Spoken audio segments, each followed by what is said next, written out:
Good morning, welcome back. 80 పల్స్లో ఏదో ఒక చిన్న ప్రధాన వార్తకు సంబంధించి ఒక టూకీగా విశ్లేషించుకునే కార్యక్రమం.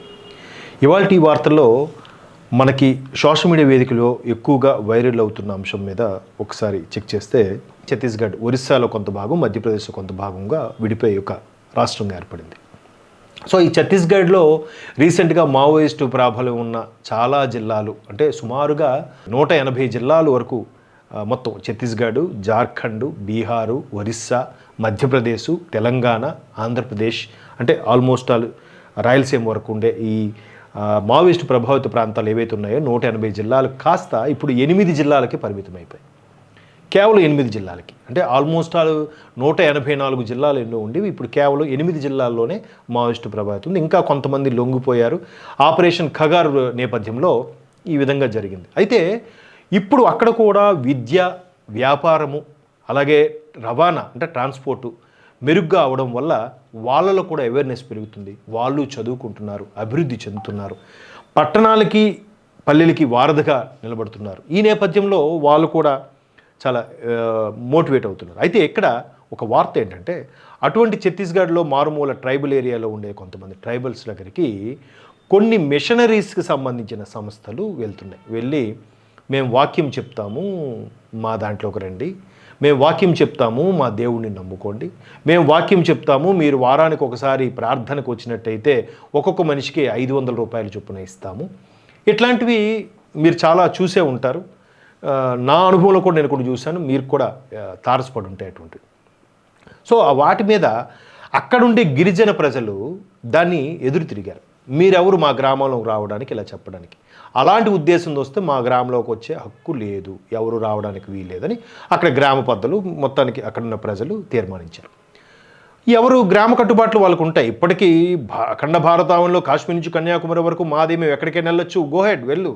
పక్కవాడికి ఇబ్బంది కలిగించినంత వరకు నువ్వు ఏ ఊరిని వెళ్ళొచ్చు, ఏ దేశమైనా వెళ్ళొచ్చు, ఏ ప్రాంతంకైనా వెళ్ళొచ్చు, అక్కడ నీకు నచ్చినట్టుగా ఉండొచ్చు. నీకు నచ్చినట్టుగా నువ్వు పక్కోడికి ఇబ్బంది కలిగించేలా కాకుండా పక్కోడి యొక్క విశ్వాసాల్ని, పక్కోడి యొక్క ధర్మాన్ని, పక్కోడి యొక్క నడవడికని నువ్వు డిస్టర్బ్ చేయనంత వరకు ఏ ఇబ్బంది లేదు. అది భారత రాజ్యాంగం కల్పించిన హక్కు.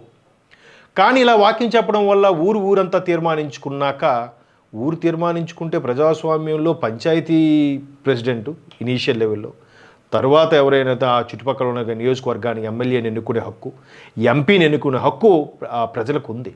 వాళ్ళంతా తీర్మానించుకున్నారే మన గ్రామానికి వీళ్ళేమి చేయట్లేదు, ఈ ఎమ్మెల్యేని ఓడిద్దాం, ఓటేయొద్దంటే అంతే, అది వాళ్ళ హక్కు. అలాగే వాళ్ళ గ్రామాల్లోకి ఇలా ఇబ్బందికర పరిస్థితున్నాయి, బందిపోట్లు వస్తున్నారు, తీవ్రవాదులు వస్తున్నారంటే మేము రాకుండా అడ్డుకుంటామని చెప్పచ్చు కదా. సో అలాంటి పరిస్థితుల్లో వీళ్ళు చెప్తే, అక్కడ సంబంధించిన ఎవరికైతే కాలిందో మండిందో, వాళ్ళ వాక్యం వినట్లేదో వాళ్ళు హైకోర్టుకు వెళ్ళారు. అక్కడున్న స్థానిక హైకోర్టుకి. హైకోర్టు ఇట్లాగే చెప్పింది, బాబు మీది అది వాళ్ళ ఇష్టం, వాళ్ళ ప్రాంతంలోకి వాళ్ళ గ్రామంలోకి మీకు వెళ్ళే హక్కు మీకు లేదు, మీరెవరు చెప్పడానికి అనే విధంలో హైకోర్టు చేస్తే, వీళ్ళు ఇంకా తగ్గదు, మాకేం తక్కువ అన్నట్టుగా మరొకసారి వీళ్ళు సుప్రీంకోర్టులో అప్పీల్ చేశారట. సేమ్ సుప్రీంకోర్టు కూడా అదే తీపిచ్చి మొట్టికాయలు వేసింది. కరెక్టే కదా. అంటే ఎటు వెళ్తుంది అసలు? ఒకవైపు తీవ్రవాదము, మత ఛాందసవాదము అనుకుని రకరకాల పేర్లు పెడుతుంటే, ఇక్కడ మళ్ళీ వీళ్ళు అంటే అక్కడ దాని ఏదో ఒక సామెత ఉంది, ఒక రొట్టె ముక్క కోసం 2 పిల్లులు దెబ్బలాడుకుంటుంటే మధ్యలో ఒక కోతి వచ్చి తీర్పు చెప్పిందంట. ఆ కోతి నేను కరెక్ట్గా రొట్టె ముక్క ఇస్తా, నీకు ఇస్తా అని చెప్పి 2 పిల్లులకు కూడా న్యాయం చేయకుండా ఇదే తినేసిందంట. నీది పెద్దదైపోయింది కొరుకుతున్నాగు, నీది చిన్నదైపోయింది కొరుకుతున్నాగు అంటూ సెటిల్ చేద్దాం. అలాగా ఇక్కడ ఏదైతే తీవ్రవాద పోరుతో ఇప్పుడు ఇబ్బంది పడుతున్నామో, మధ్యలో తగుదునమ్మా అంటూ వేరే మతస్థులు, ఆ పేరు మీకు చెప్పాల్సిన అవసరం లేదు, ఇప్పటికి అర్థమై ఉంటుంది, వాళ్ళు ఈ విధంగా జోలు నింపుకునే ప్రయత్నం చేస్తున్నారు. సో దీని మీద ఏముందంటే ఒక వార్త, tribals in Chhattisgarh have the right to restrict entry of the Christian machineries in there villages. వాళ్ళకి ఆయా గ్రామాల్లోకి రానివ్వని హక్కు ఉంది, రానివ్వాలని హక్కు ఉంది, అది వాళ్ళ ఇష్టం అని హైకోర్టుని సమర్థిస్తూ సుప్రీంకోర్టు తీర్పిచ్చింది. సుప్రీంకోర్టు రిజెక్ట్స్ ప్లీ, అపీల్ ఏదైతుందో plea, upholds high court's observations. Same ఏదైతే చెప్పిందో అదే వార్త వర్తిస్తుందని కూడా చెప్పింది. పైగా వాళ్ళకి ఫీల్ అవ్వరేమో, నాకు తెలిసి ఫీల్ అవుతారా, ఎందుకు ఇప్పుడు నిజంగా మత విశ్వాసాలు అనేది ఎవరికి ఇష్టం వాళ్ళది, ఒకడు బలవంతంగా చేస్తే వచ్చేది.